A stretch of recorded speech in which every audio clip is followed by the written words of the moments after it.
कोकणातील प्रत्येक अपडेट जाणून घेण्यासाठी आजच माझे कोकणच्या सोशल मीडिया प्लॅटफॉर्मला लाईक, फॉलो आणि सबस्क्राइब करा।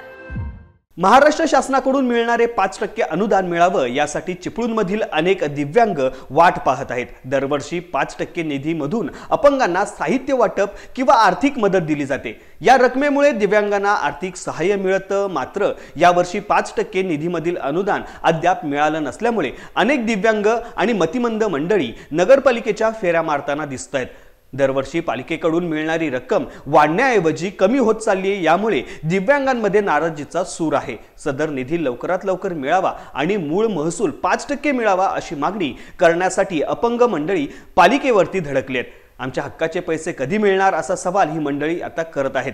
दरम्यान अपंगांच्या या निधीसाठी वेळ पडल्यास काँग्रेस आंदोलन करेल असा इशारा साजिद सरगुरोह यांनी केला आहे। नगरपालिका क्षेत्रामध्ये अपंगांची संख्या 4418 एवढी आहे, किमान एवढी आहे। 418 संख्या असलेल्या व्यक्तींमध्ये 158 लोकांना 30/12/2024 रोजी पैसे मंजूर झालेले आहेत। त्यांची राखीव निधी 5% जी वर्ण येते, रत्नागिरी जिल्ह्यातनं येते, ती राखीव निधी मिळण्यासाठी पण आज अपंग धडपडत आहेत। ते सातत्याने लोकांना विचारतात फोन लावून की काय झालं आमच्या निधीचं। त्यांचा जो हक्क आहे तोही त्यांना मिळवायसाठी त्यांना लोकांच्या दरवाजाजवळ जायला लागते। आज अशी वाईट परिस्थिती आली आहे आणि आमची ह्या पत्रकार माध्यमातून एक विनंती आहे पालकमंत्र्यांना की तुमच्या एक साईनमुळे हे सगळी निधी थांबून आहे। एक सिग्नेचर केलीत तर त्या गरीब लोकांचं चांगलं होईल आणि तुम्ही ही लवकरात लवकर करून त्या लोकांपर्यंत तरी ही निधी जाऊ दे। आम्ही वाढीव निधी मागत नाही, जो त्यांचा हक्क आहे तो त्यांना मिळू दे ही विनंती करतो। नाही भेटल्यास आम्हाला आमच्या दुसऱ्या मार्गाने जायला लागेल, आम्हाला कृपया करून त्या मार्गावर जाऊ देऊ नका।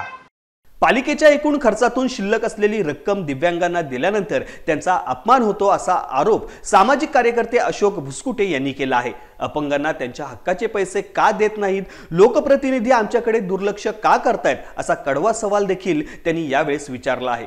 समस्या अशी आहे की चिपळूण नगर परिषदेचा जो 5% दिव्यांग निधी आहे त्याचं वाटप अद्याप झालेलं नाही। आज सरकार स्थापन होऊन सुद्धा वर्ष उलटून गेलं, 2 वर्ष उलटून गेली तरी आमचं वाटप झालेलं नाही। स्थानिक प्रतिनिधींकडे, लोकप्रतिनिधींकडे, आमदारांकडे किंवा कोणाकडे तुम्ही संपर्क साधलाय?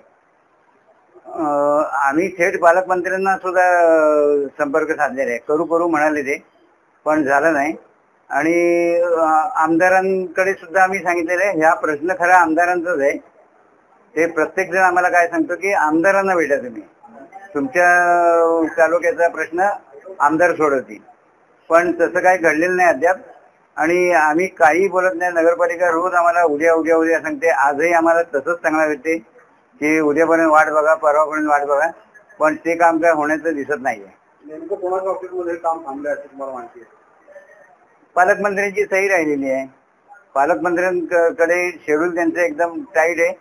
त्यांच्याकडे आमच्या नगर परिषदेचा जो निधी आहे त्याच्यासाठी जी सही लागते ती सही करण्यासाठी सुद्धा त्यांना वेळ नाही। दरम्यान 5% निधी मिळवण्यासाठी पालिकेचा पाठपुरावा सुरू आहे अशी माहिती मुख्याधिकारी विशाल भोसले यांनी दिली आहे।